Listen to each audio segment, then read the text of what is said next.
400 पार का नारा लगा रहे हैं। अच्छा, बीजेपी ये जो संविधान का संशोधन करना चाहती है, ये क्यों करना चाहती है? ये तो आपको पता ही है, देश को हिंदू राष्ट्र बनाने की जो मांग चल रही है। आज आप देख रहे हैं जगह जगह पे हर गांव-गांव में हिंदू राष्ट्र के बैनर लग चुके, जबकि देश के संविधान की प्रस्तावना में पंथ निरपेक्ष शब्द साफ।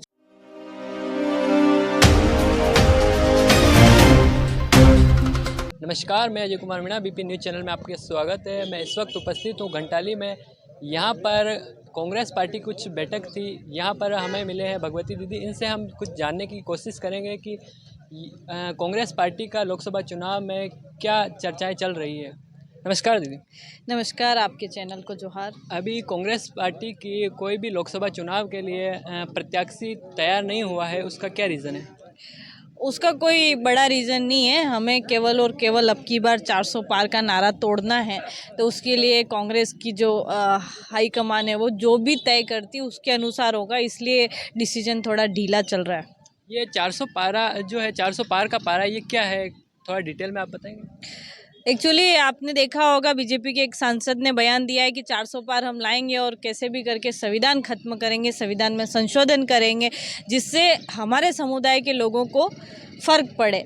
तो उस टारगेट को पाने के लिए वो चाहते हैं कि कैसे भी करके 400 प्लस हो जाए, और ताकि हम अपनी बहुमत से संविधान को बदल पाएँ, इसलिए वो बार बार 400 पार का नारा लगा रहे हैं।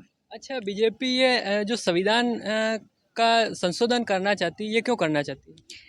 ये तो आपको पता ही है, देश को हिंदू राष्ट्र बनाने की जो मांग चल रही है। आज आप देख रहे हैं जगह जगह पे हर गांव-गांव में हिंदू राष्ट्र के बैनर लग चुके, जबकि देश के संविधान की प्रस्तावना में पंथ निरपेक्ष शब्द साफ-साफ लिखा हुआ है। जब देश पंथ निरपेक्ष है तो किसी एक धर्म के नाम के झंडे क्यों लग रहे हैं?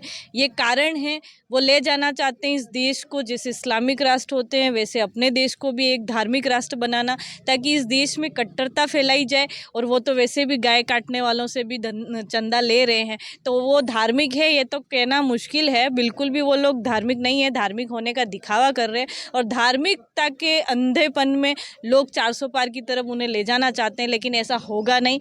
कांग्रेस उनको मुंह तोड़ जवाब देगी। अच्छा, क्या इंडिया गठबंधन होगा इस बार? इंडिया गठबंधन तो पूरे देश में हो चुका है ना। इंडिया गठबंधन होगा और जीतेगा।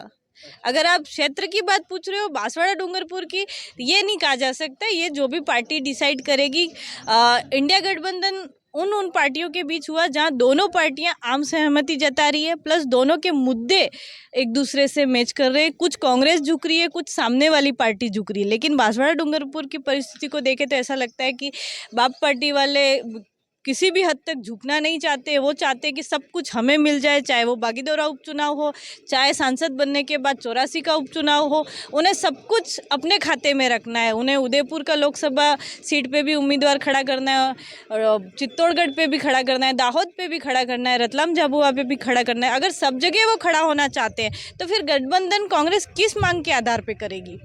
अच्छा, और ये महेंद्र सिंह मालविया जो हैं, वो कांग्रेस को छोड़कर बीजेपी में क्यों गए? इसका क्या रीज़न है? वो तो आप देख ही रहे हो, हरियाणा में 10 टोटल सांसद में से 6 सांसद वो हैं जो हैं तो कांग्रेस के, लेकिन बीजेपी में चले गए। चाहे वो ईडी के डर से गए हो, या सीबीआई के डर से गए हो, या जेल के डर से गए हो, या कमाया हुआ पैसा बचाने के लिए, किसी भी कारण से गए हैं। तो आज बीजेपी की ये स्थिति हो गई कि वो बार बार कह रहे कांग्रेस को अपना उम्मीदवार नहीं मिलेगा, बल्कि ऐसा नहीं है, बीजेपी वालों को अपने उम्मीदवार नहीं मिले तो उन्होंने कांग्रेस में से निकाल के अपने कैंडिडेट खड़े कर दिए हैं। तो वो जो कर रहे हैं वो वही जाने, बाकी हम कांग्रेस के साथ हैं। अच्छा, एक और सवाल है कि बीजेपी ने कहीं से इलेक्ट्रॉनिक बॉन्ड जो है वो लिया है, तो ये इलेक्ट्रॉनिक बॉन्ड क्या है? एक आप थोड़ा सा हमें डिटेल में बताओगे?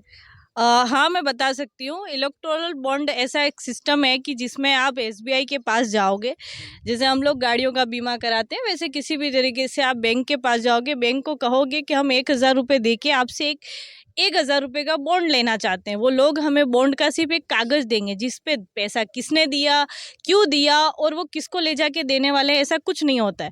वो कागज़ केवल 15 दिन के लिए वैलिड होता है। उस पार्टी को जिसको, जैसे मान लो मैं 1000 रुपये का या 1 करोड़ रुपये का बॉन्ड खरीद के लाती हूँ और किसी को देती हूँ, मान लो इन्हीं भैया को दी, तो 15 दिन के लिए ही वो वैलिड है। और वो बॉन्ड केवल उन्हीं पार्टियों को दिया जा सकता था जो राष्ट्रीय पार्टियां थी। तो 15 दिन में अगर वो पार्टी उसे बैंक में ले जाके जमा करती है तो वो पैसे उस पार्टी को मिलेंगे, और अगर नहीं जमा करती तो पीएम केयर फंड जो कि हमारे मोदी जी ने ही लॉन्च किया है उसमें चले जाएंगे। तो इलेक्टोरल बॉन्ड के तहत ये हुआ कि लोगों को ये लगा कि हम तो फंस नहीं रहे। मान लो ये दुकान है, ये दुकान वाले अंकल अगर किसी तरीके से गलत काम कर रहे हैं तो बीजेपी क्या करती है, ईडी को जानबूझ के भेजेगी और कहेगी कि आपकी दुकान में गलत काम चल रहा है। तो ये बोलेंगे कि अरे ऐसे कैसे गलत काम चल रहा है, हम तो कोई गलत काम नहीं कर रहे हैं। तो ईडी कहेगी कि अगर आपको जेल नहीं जाना है तो एक काम करो, आपने 1 महीने का जितना कमाया है वो ले जाके डायरेक्ट हमें मत दो, और एक काम करो बैंक में जाके जमा कराओ, इलेक्ट्रल बॉन्ड खरीदो और वो बॉन्ड लाके हमको दे दो। आपका भी नाम नहीं आएगा, हमारा भी नाम नहीं आएगा। और यही देखते देखते आज देश की ये स्थिति है कि हजारों करोड़ रुपए, कितने हजारों करोड़ रुपए बीजेपी के पास चंदे के रूप में आया है, और बाकी लोग अंधे होके देख रहे हैं। गाय मार के जो लोग पैसा कमा रहे हैं उन्होंने भी बीजेपी को चंदा दिया है। मतलब चंदा लो चंदा लो चंदा लो का काम चल रहा है। आप चंदा दो, सामने वाला आपको धंधा देगा, यानी ये अगर पैसा देंगे तो वो लोग इनकी दुकान को कोई नुकसान नहीं पहुंचाएंगे। यही सिस्टम पूरे देश की कंपनियों के साथ हुआ। यहाँ तक कि ये कंपनियों ने इतना पैसा दिया कि एक दुकान वाला महीने का कमा तो 20,000 रहा है, लेकिन मोदी जी को चंदा 40 लाख दे रहा है। कैसे दे सकता है? यानी पूरा गड़बड़ सिस्टम है। बीजेपी ने देश को लूट लिया है, और उसी लूट का जवाब राहुल गांधी जी के कदम से कदम मिलाकर हम मोदी जी को देंगे। अच्छा, इंडिया गठबंधन हो जाता सक्सेसफुल, कांग्रेस सबसे ज़्यादा जो किस प्रकार से फेस करेगी? इंडिया करता है तो कांग्रेस का डिसीजन स्वीकार करेंगे। ऐसा नहीं होगा कि हम कि वो होगा। देन 400 पार को रोकना है, कांग्रेस की जीते या कुछ और, लेकिन इंडिया गठबंधन के